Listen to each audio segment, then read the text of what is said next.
Mom's moving in tomorrow, Simon said over breakfast, barely looking up from his phone.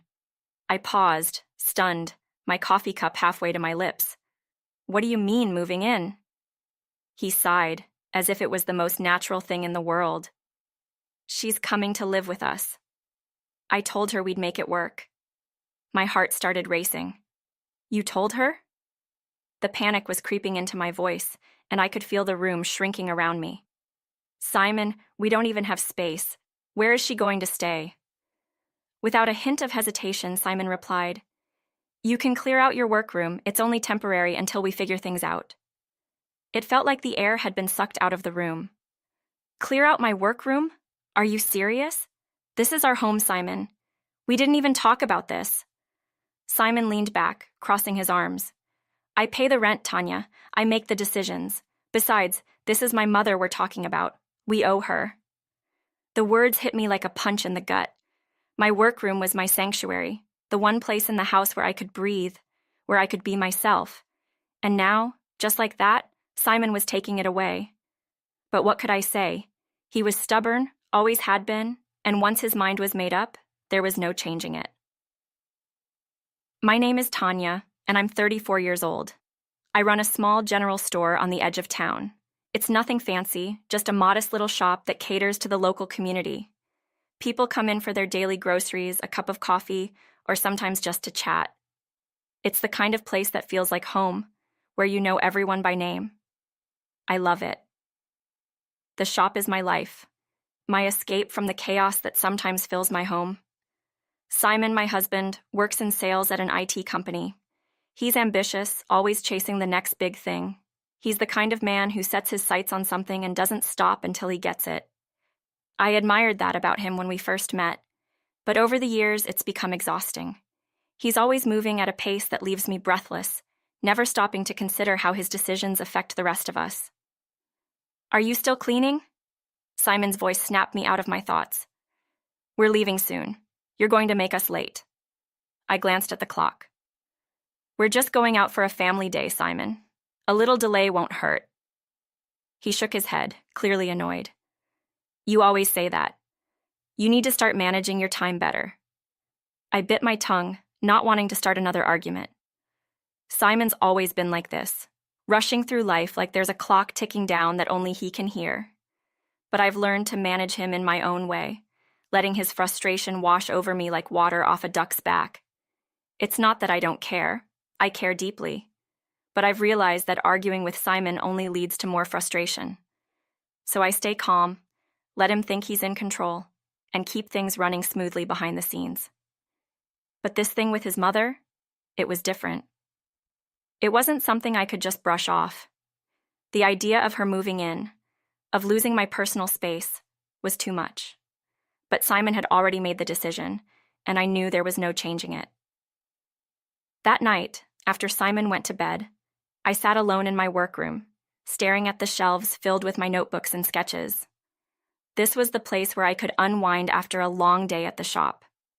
The thought of giving it up, even temporarily, felt like losing a part of myself. But what choice did I have? Simon had already decided.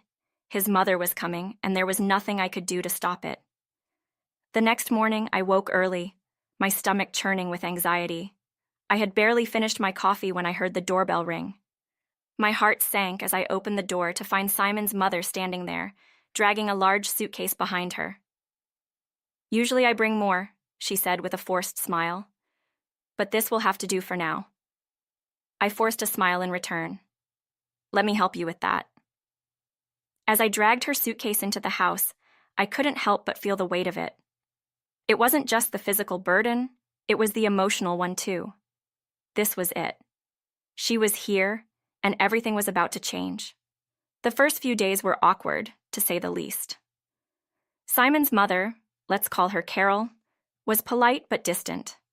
She spent most of her time in the room I had cleared out for her, only coming out for meals. At first, I thought maybe this wouldn't be so bad. Maybe we could all find a way to coexist peacefully. But as the days turned into weeks, things started to shift. Carol began to make herself more at home. She would rearrange the kitchen cabinets without asking, complain about the way I cooked, and even questioned the way I raised our daughter, Noelle. It felt like I was being scrutinized, like nothing I did was good enough. One evening, after another long day at the shop, I came home to find Carol sitting in the living room, her arms crossed. "Tanya," she said, her voice sharp, "we need to talk." I froze, my heart racing. "About what?" "It's about Noelle. I don't think you're disciplining her properly. She's getting too spoiled." I stared at her, stunned. "Spoiled? She's 4 years old, Carol. She's just a kid." "That's exactly the problem," Carol replied, her tone icy. "You're letting her get away with too much.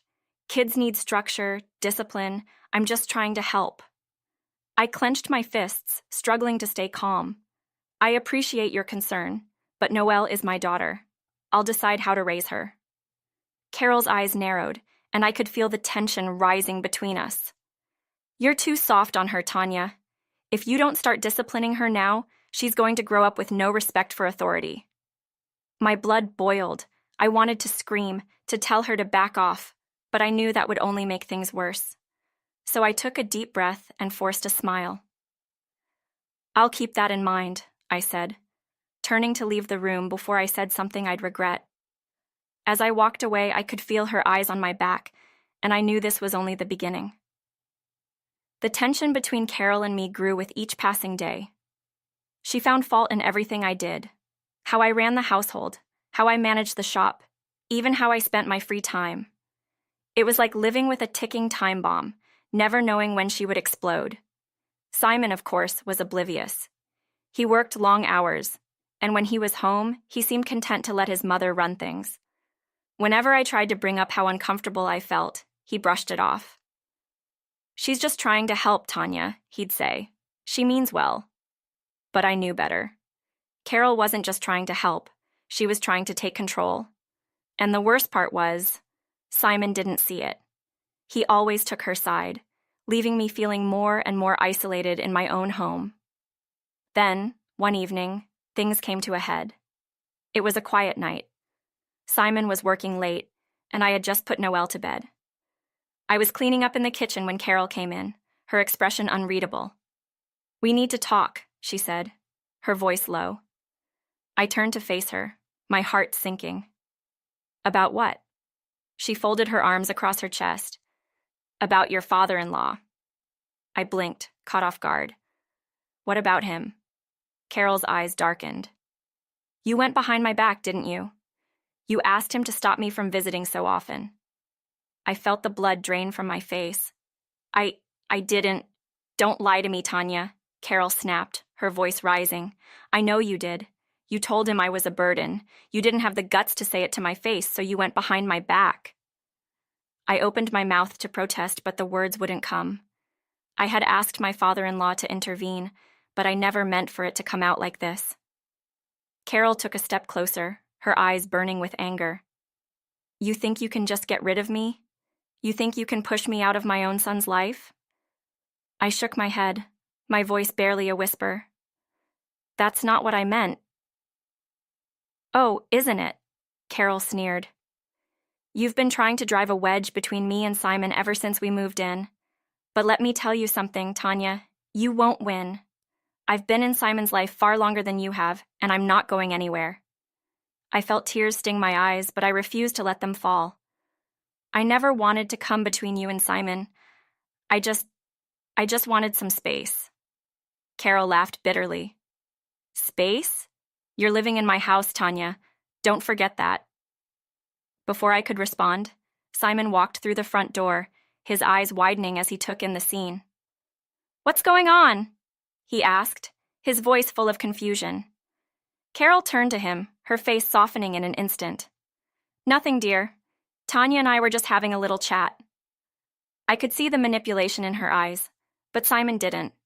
He looked between us, clearly unsure of what had just happened, but too tired to care. "Well, whatever it is, I hope you two can work it out," he said, heading into the kitchen for a drink. As soon as he was out of earshot, Carol shot me a look that sent a chill down my spine. "This isn't over, Tanya," she whispered before following Simon into the kitchen. I stood there, frozen, my mind racing. Carol had made it clear she wasn't going anywhere, and with Simon on her side, I didn't know how much longer I could keep fighting. The next few days were a blur of tension and silent battles. Carol continued to assert her dominance, rearranging the house to her liking and subtly undermining everything I did.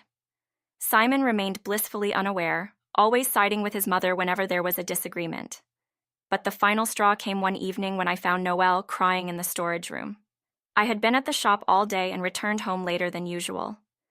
As soon as I walked in, I knew something was wrong. The house was too quiet. I called out for Noelle, but there was no answer. Panic rising, I searched every room until I found her, huddled in the cold, dark storage room, tears streaming down her face. "Noelle," I cried, rushing to her side. "What happened? Why are you in here?" Through her sobs, she managed to explain.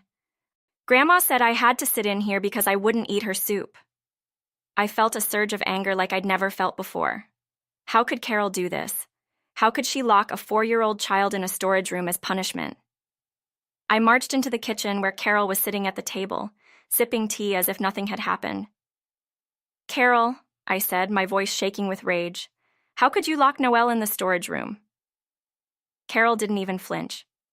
"She wouldn't eat her soup," she said coolly. "She needs to learn discipline."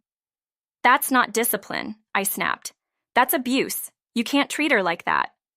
Carol's eyes narrowed. "I'm teaching her a lesson, something you clearly haven't been doing." Before I could respond, Simon walked in, his expression annoyed. "What's going on now?" I turned to him, desperate for support. "Simon, your mother locked Noelle in the storage room because she wouldn't eat her soup. You have to do something." But instead of backing me up, Simon sighed and shook his head. "Noelle needs to stop being so picky. Mom's right." I stared at him in disbelief. "You can't be serious." But he was. And in that moment, I realized just how alone I was. That night, after everyone had gone to bed, I sat in the dark, my mind racing. I couldn't do this anymore. I couldn't live in a house where I was constantly undermined, where my own husband refused to see what was happening right in front of him. I needed to take control. I needed to protect my daughter, and I needed to get out. The next morning, I made my decision. I told Simon I was leaving.